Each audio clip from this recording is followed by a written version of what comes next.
Voilà pour l'entame, à savoir, comme vous l'avez compris, un thème qui n'est pas immédiatement un thème de management, mais qui est un thème de société, hein, et qui a fait l'objet d'une décision de construire un partenariat entre le groupe Bouygues et puis HEC Paris. Et comme le rappelait Delphine, on s'était entendu sur l'intitulé Smart City et bien commun.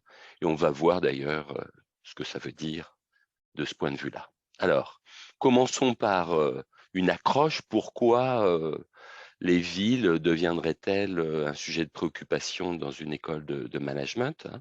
Eh bien là, je suis allé chercher dans une actualité malheureusement toute récente un même événement climatique en Afrique du Sud qui détruit des infrastructures, pénalise les activités économiques.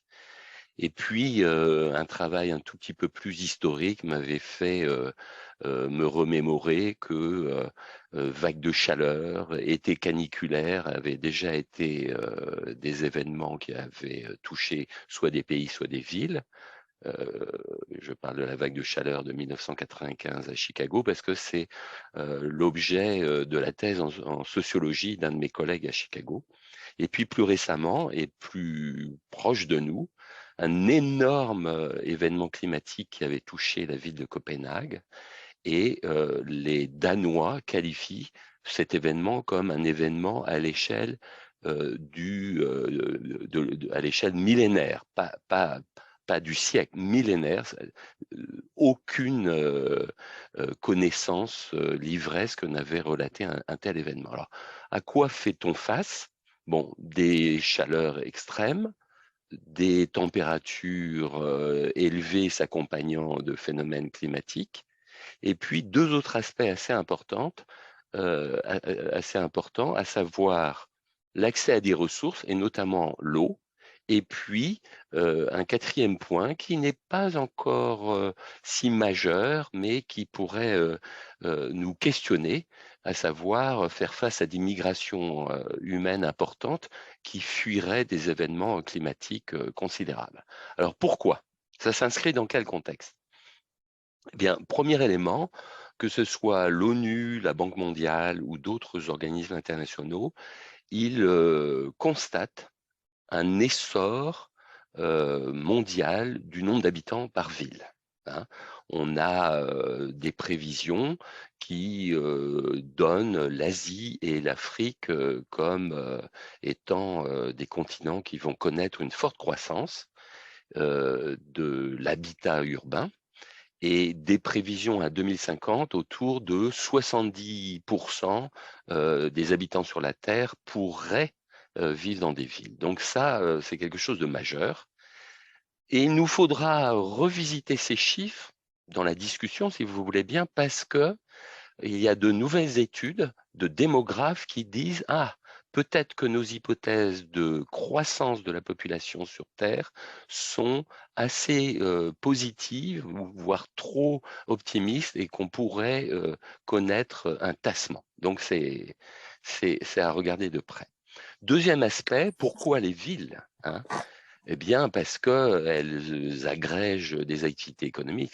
Vous n'êtes pas venu cet après-midi pour entendre ça. C'est parce qu'elles concentrent à peu près 80% du PIB mondial. Donc, ce sont des pôles d'activité économique considérables et qui sont un peu le reflet de nos sociétés. Donc, une forte disparité de revenus, une accumulation, aggravation des sources de pollution et en même temps quelque chose qui va être assez fascinant, malgré l'absence d'infrastructures dans certaines régions, des villes qui n'accueillent pas les populations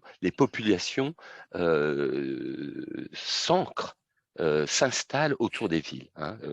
La photo est celle d'une favela à Sao Paulo au Brésil.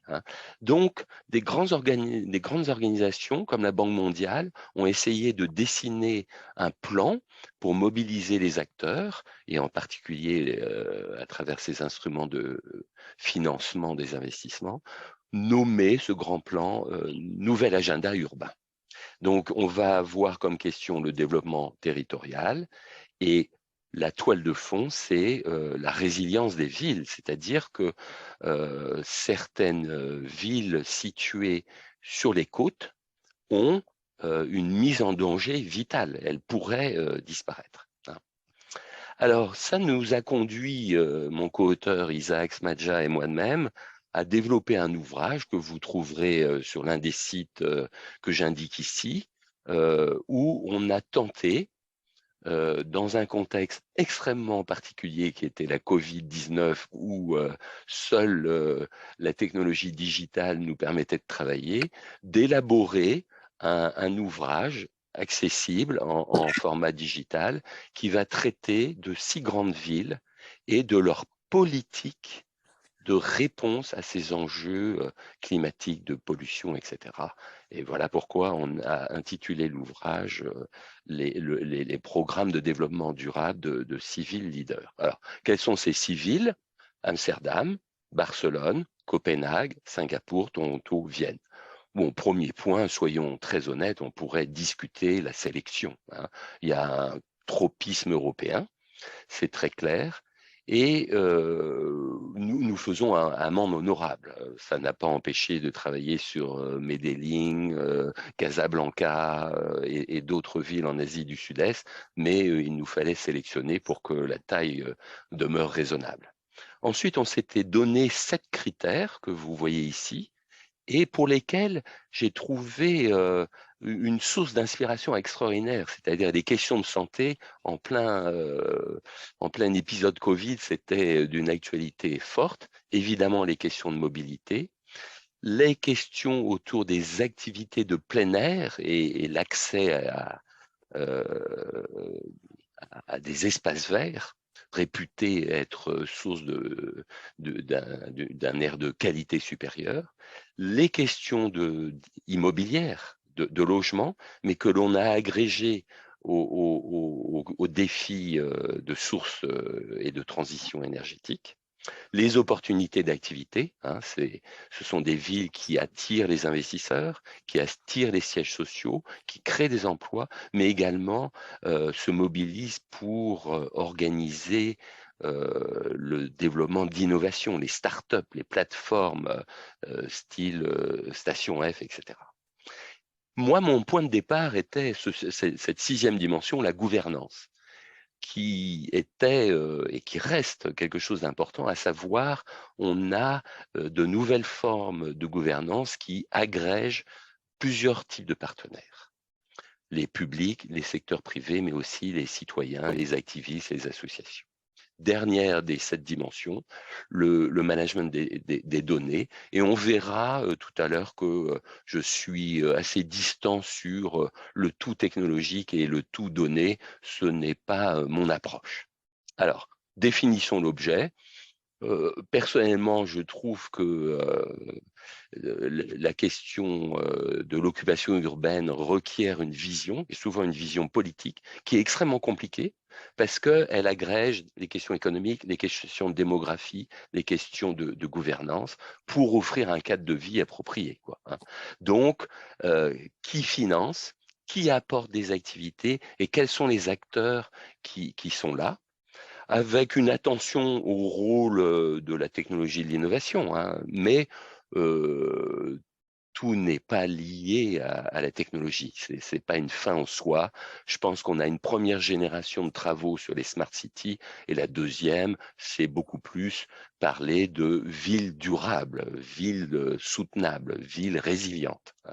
Alors pourquoi ça fait sens? Parce que on a des lieux de vie, des lieux de création économique et en même temps une certaine divergence d'intérêts entre les différentes couches sociales, les différents acteurs. Donc il nous faut parvenir à développer une stratégie d'innovation sociale et qui soit suffisamment collective, quoi. C'est ça l'un des défis.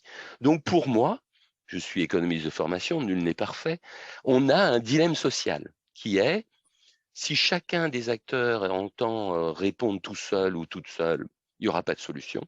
Nous n'arriverons pas à résoudre nos problèmes de pollution, de mobilité, d'habitat adapté. Et en même temps, nous avons vu les grandes tendances de fond, à savoir 70% de la population pourrait vivre en 2050 dans les villes. On a un problème de bien-être. Est-ce que les gens qui vont s'installer dans les villes pourront accéder à une satisfaction économique et sociale, d'une certaine façon? Donc, le thème de la chaire, c'est vraiment traiter la question de la résilience, on l'a compris, le développement durable et les réponses que les villes peuvent apporter et qui relèvent de priorités absolues pour demeurer des lieux de vie attractifs, hein. Donc durable, inclusif, résilient, voilà les trois caractéristiques importantes. Alors comme vous l'avez compris, le groupe Bouygues, dans des négociations absolument intéressantes, m'avait vous voyez, je suis enseignant, donc j'avais le sentiment d'avoir récupéré un petit travail d'été qui était « et si on trouvait un positionnement ?» pour l'intitulé de la chaire et qui fédère bien les préoccupations des 5 métiers à l'époque du groupe Bouygues. Et j'étais en train de lire cet été-là 3 ouvrages. L'un m'était très connu, c'est celui du bas, la première femme prix Nobel en économie, mais je lisais celui de Jean Tirole. Et Jean Tirole, dans son ouvrage, il venait de recevoir le prix Nobel en économie, avait intitulé « Économie du bien-être ». Et en fait, mon travail d'été s'est réduit à la rédaction d'une petite page où j'essayais d'articuler cette ville durable et le bien commun. L'économie du bien commun étant l'intitulé exact et le titre de l'ouvrage de Jean Tirole. Et mes alter ego et mes interlocuteurs chez Bouygues ont adhéré à cette idée-là. Alors, qu'est-ce que ça veut dire sur le plan de l'analyse? C'est un lieu, c'est un territoire, donc la ville doit demeurer attractive, elle doit assurer sa pérennité, elle doit assurer le bien-être des citoyens, des habitants, et donc sur un plan de l'analyse économique, elle doit gérer les externalités que certaines activités vont générer, c'est-à-dire on a des externalités négatives. Je prends ma voiture, malheureusement je suis source de pollution, j'ai un logement mal protégé et donc il va contribuer au réchauffement de l'atmosphère de la ville, etc., etc. Deuxième dimension, donc bien gérer les externalités.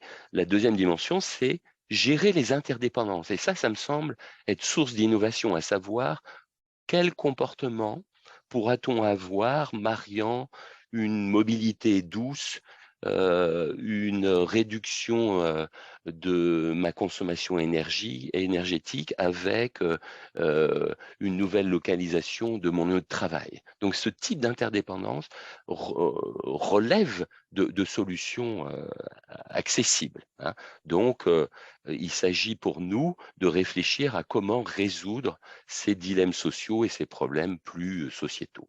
Donc, créer des conditions de convergence d'intérêts, partager une vision concrète, et troisième point, c'est le thème de la recherche, développer une analyse des partenariats, des solutions apportées de manière collaborative aux problèmes que rencontrent les villes, et évidemment réfléchir à ce que seraient des règles de collaboration. Donc, ça vient de l'ouvrage d'Ostrom, qui a beaucoup travaillé, parce que c'est la première femme qui reçoit le prix Nobel en économie, mais elle vient des sciences politiques. Et elle a beaucoup travaillé sur comment fait-on émerger un sentiment de collectif et de réponse collective. Donc, elle souligne 3 points: l'esprit de coopération, l'efficacité socio-économique et le sentiment d'équité. Donc ça me semble intéressant. Ici, slide extrêmement rapide pour aiguiser votre curiosité si vous allez vers le site et télécharger l'ouvrage. On a cherché avec Isaac Smadja à labelliser les civils. Donc Amsterdam est manifestement à la tête d'un écosystème de collaboration entre des acteurs publics, des acteurs privés et des acteurs associatifs. Barcelone est extrêmement puissante sur la mise en place de plateformes et d'algorithmes rendant les données accessibles. Singapour a cette force de fusionner un petit État et une grande ville. Hein. Toronto a eu finalement une forme de statut de laboratoire, même si ce n'était pas toute la ville qui était concernée, ce n'était que Quayside, la zone portuaire, où une grande société a confié à sa filiale la mise en développement de solutions à l'échelle d'un écoquartier. Bon, Google s'est retiré, Sidewalk s'est retiré, mais c'est extrêmement intéressant. Et Copenhague mérite qu'on s'y arrête une demi-seconde, à savoir, c'est la ville partout dans le monde qui, la première, a dit en 2025, mon empreinte carbone sera neutre. Donc vous voyez le défi et vous comprenez évidemment très bien ce que je disais sur la vision. Il y a une équipe dirigeante qui essaie de mobiliser les uns et les autres pour que demain, hein, en 2025, cette ville ait une empreinte carbone neutre, ce qui est très difficile à atteindre. Le dernier point, une fascination pour l'organisation autrichienne, une ville extrêmement organisée, et c'est là où j'ai appris, par exemple, les priorités que la ville de Vienne accordait aux populations dites du troisième âge, dites qui sortaient de l'activité à plein temps, et comment on pouvait penser leur intégration. J'avais déjà vu ce point dans mes lectures sur Singapour, mais Vienne semble être très à la pointe. Alors, qu'est-ce que ça fait comme dispositif de recherche? Eh bien, on va essayer de marier, de travailler l'interdépendance entre bâtiment et mobilité. Deuxième élément, il y a des questions centrales sur les types d'urbanisation. Je peux vous donner une illustration. Veut-on une ville haute et qui ne s'étend pas géographiquement, mais où est-ce qu'on met les espaces verts? Veut-on une ville qui s'étend géographiquement, mais qui gagne sur les terres arables, donc les terres agricoles? Donc vous voyez qu'il y a des questions centrales et que je qualifiais d'enjeux sociétaux. Bon, réduire les nuisances, améliorer la santé, c'est une question d'économie du bien-être. Quatrième point, l'un de mes thèmes que j'ai développé en particulier sur la mobilité douce, à savoir, est-ce qu'on peut aller vers de nouveaux modèles d'affaires donnant priorité au développement de nouveaux services, hein? L'une des questions, c'est les habitants des villes vont-ils devoir posséder, hein, approche classique des droits de propriété, ou bien plutôt recourir à des services selon les besoins. Donc là, il faut des startups, il faut de l'initiative venant des grands groupes capables d'offrir de nouveaux modèles d'affaires et de développer de nouveaux services. Bon, l'un des enjeux, et j'ai vu dans un certain nombre de vos anciennes activités ou de vos activités actuelles qu'il y a une préoccupation autour de l'immobilier, de l'investissement de long terme. Et ce cinquième point, c'est quelle conception nouvelle du bâti, des bâtiments, des logements, des bureaux va-t-on mettre en place? Sont apparues des notions sur co-living, partage de bureaux, et la Covid a, semble-t-il, accéléré ces tendances avec une remise en cause, effectivement, de modèles d'affaires et de modèles de rendement sur les investissements immobiliers. Bon, végétaliser l'espace urbain, ça rejoint ce que je disais sur les types d'urbanisation. Et le dernier point, c'est quelque chose d'assez fascinant. Et dans mes entretiens et mes collaborations avec les différents acteurs du groupe Bouygues, c'est quelque chose d'extrêmement fort qui est apparu. La ville toute seule ne peut pas décider de tout. Donc, elle doit avoir une approche un peu plus large que son simple périmètre. Se penser comme grande métropole, hein, ça a été le cas par exemple de Lyon, fédérant 43 communes, c'est le cas aussi de Dijon, hein, pour le grand contrat qu'ils avaient signé, mais également des formes moins structurées, mais qui permettent de fédérer les efforts pour accéder à des services, des communautés de communes qui sont connues depuis très longtemps. Donc je dirais, la ville de demain, c'est un peu ce pentagone de énergie, bâtiment, mobilité, doivent collaborer, partager les espaces, gérer les flux, énergie, eau, transport, ça c'est quelque chose de considérable. Partage de données naturellement, mais c'est l'un des 5 points. Et une dimension plus inclusive, c'est-à-dire éviter le rejet de strates sociales, l'habitat incertain qu'on voit dans de très grandes villes en Amérique du Sud, en Asie, en Afrique. Pourquoi? Parce que le risque de contestation sociale est dans ce cas-là majeur. Alors, qu'est-ce qu'on a comme grand thème, juste pour vous sensibiliser à ce que je fais? Les questions de gouvernance.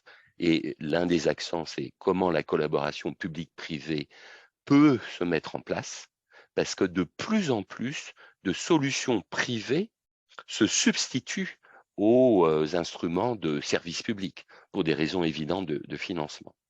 Mais en même temps, je dirais que les usagers, les citoyens, les associations souhaitent avoir leur mot à dire. Donc on arrive à une gouvernance qui est un peu plus tripartite. Et ça pose des questions. Et ce matin, dans ma boîte email, j'avais l'annonce de l'organisation d'une conférence par l'Université d'Amsterdam qui était euh, euh, Multi-Partner Governance, voilà, en anglais, qui était la gouvernance multipartite. Comment, y compris les élus, doivent négocier et être très habiles pour embarquer les citoyens et avoir un relevé des attentes, une analyse des contre-projets, etc. Alors pourquoi ça fait sens? Parce que euh, il ne faut pas dissuader l'investissement privé.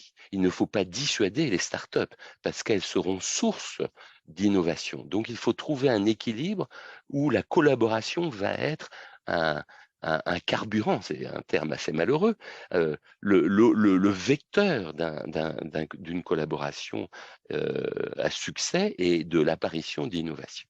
Avec la toile de fond, eh bien, nous travaillons tous ensemble parce que nous avons la priorité de créer une valeur sociale et ça a été l'un des arguments que j'avais développé au moment des fonds baptismaux pour la chaire, c'était de plus en plus des activités sont assurées par les groupes privés, mais leur zone d'impact, leur zone d'influence, leur contribution va bien au-delà du périmètre classique des contrats.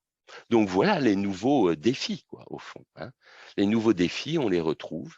Ça, c'est quelque chose que j'ai appris et que je souhaite partager avec vous, qui est ce que je fais bien sur un immeuble, ce que je fais bien sur un éco-quartier, est-ce que je peux l'amplifier? Ça, c'est un problème terrible pour l'ensemble des villes. En anglais, scalability. Voilà, la bonne échelle. Et si vous introduisez la notion de territoire, vous avez encore plus de difficultés. Donc, quelle est l'échelle, mais aussi quel est le périmètre? Quand vous avez des restrictions sur des zones, des restrictions d'accès des voitures, en fait, ça ne pénalise pas que les habitants de votre commune ou de votre ville.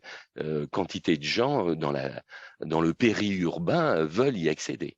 Donc, on a une articulation assez forte entre ville et territoire et qui est très importante. On a des formes nouvelles sur la ville pourrait se construire autour de la zone de 15 minutes. Personnellement, je suis assez distant et critique, mais c'est à regarder, à savoir l'emploi, les activités de service, l'école, les structures de soins seraient accessibles dans un périmètre de 15 minutes. Ça, c'est un concept.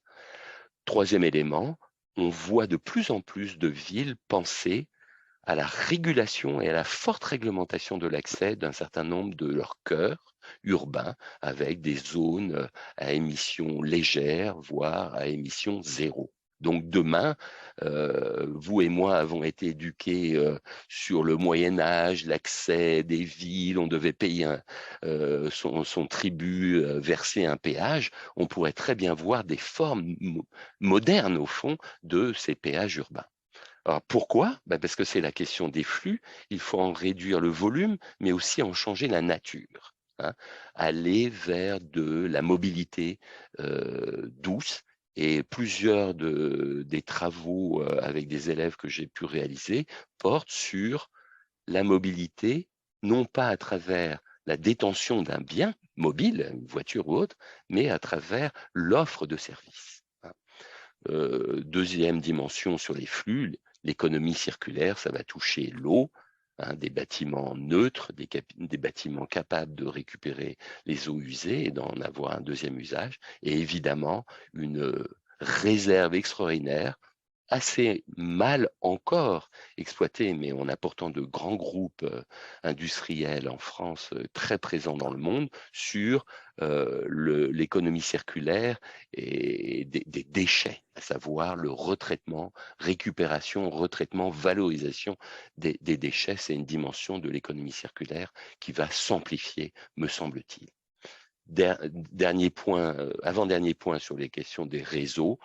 L'un des enseignements de mon étude sur Copenhague, ça a été la constitution de grids, donc de petits réseaux à l'échelle de faubourgs, de quartiers, capables de faire circuler l'énergie en fonction des taux d'occupation des bureaux, des commerces, des écoles, des EHPAD et des commerces, vous voyez. Et donc, on va avoir un rôle de la technologie capable d'identifier, eh bien, tel immeuble a perdu 80% de ses habitants à 8h30 du matin. Donc, ça ne sert à rien de mettre beaucoup de charges électriques que l'on peut diriger vers d'autres usages. Donc, ça me semble très important. Dernier point, fasciné par beaucoup des travaux menés par la ville de New York, c'est la question de la rénovation du parc immobilier. Et on sait que toutes les villes font face à cette question. Quel est le coût de cette rénovation? A-t-on les solutions et les matériaux? Et puis, cette rénovation parviendra-t-elle à contribuer à la réduction de notre empreinte carbone? Donc, vous retrouvez les thèmes que j'avais évoqués pour présenter les 3 thèmes de recherche. Il y a peut-être un élément intéressant ici, c'est la question du financement. Pourquoi les villes recourent-elles ou les métropoles de plus en plus à des acteurs privés? Parce qu'elles font en moyenne face à un lourd endettement et les investisseurs privés ont cette capacité, en échange de flux de revenus garantis, eh bien, de financer un certain nombre de projets. C'est pour ça que je pense que la collaboration publique-privée sera un moteur pour offrir des solutions. Alors, un peu compliqué, si on résumait, eh bien, en fait, on aurait un triangle, les acteurs privés, les acteurs publics, la société civile, si on va vite. Pour faire quoi? Eh bien, 3 types d'organisations, des délégations de services publics, éventuellement des concessions, des partenariats publics-privés. Dans d'autres dimensions, le rapport entre la société civile et les acteurs publics, la volonté des citoyens, des activistes, des associations d'être reconnus et comme des partenaires pouvant apporter des solutions. Et puis évidemment, l'offre de solutions privées à travers la gestion d'un réseau d'énergie, etc., etc. Donc, au fond, ce triangle nous impose de réfléchir à comment la valeur est-elle partagée. D'accord? Là, on a 3 exemples où des acteurs différents offrent des solutions. Voilà l'une des questions centrales, réussir à concilier intérêt public et intérêt privé. Et ces enjeux-là, c'est mettre en place de nouveaux services à travers l'innovation et des modèles d'affaires qui fonctionnent et qui satisfassent les uns et les autres. Donc, pour synthétiser, les 2 derniers slides, quels sont les 3 défis que rencontre la ville durable? Bien, développer une vision, et moi j'ai été assez surpris, peu de villes ont vraiment une vision claire, capable de fédérer les énergies. Deuxième dimension, quantité d'analystes nous disent que les solutions vont passer par le financement d'acteurs privés et la prise en charge d'un certain nombre de grands contrats, avec l'idée que ces solutions devraient être innovantes, capables de développer des marchés nouveaux, la mobilité comme service par exemple. En même temps, ne perdons pas de vue les 3 types, les 3 familles de parties prenantes, les résidents, les citoyens, les activistes, qui peuvent avoir une capacité à freiner les projets par une succession d'actions juridiques, judiciaires, et qui vont paralyser éventuellement, s'ils ne sont pas pris en compte, le développement de projets. Donc, bien sélectionner, bien négocier et discuter avec les différentes parties prenantes serait une de mes recommandations. 3 perspectives que je souhaite partager avec vous. La notion de périmètre et d'échelle, voilà. Alors, de plus en plus, mes collègues et moi-même élaborons une réflexion sur les villes comme laboratoire, hein, permettant de tester des solutions. Comme je l'ai déjà exprimé, la combinaison de différentes activités qui peuvent être souvent en silo, hein, mobilité, énergie, bâtiment, voilà, ça c'est quelque chose d'assez intéressant. Mobilité, traitement des données, donc il y a de nouveaux business models capables de créer de la valeur. Et puis, les villes sont devenues des actrices, des acteurs à côté des États, mais quelquefois assez défiants des États, qui ont cherché à organiser leurs actions, leurs réponses.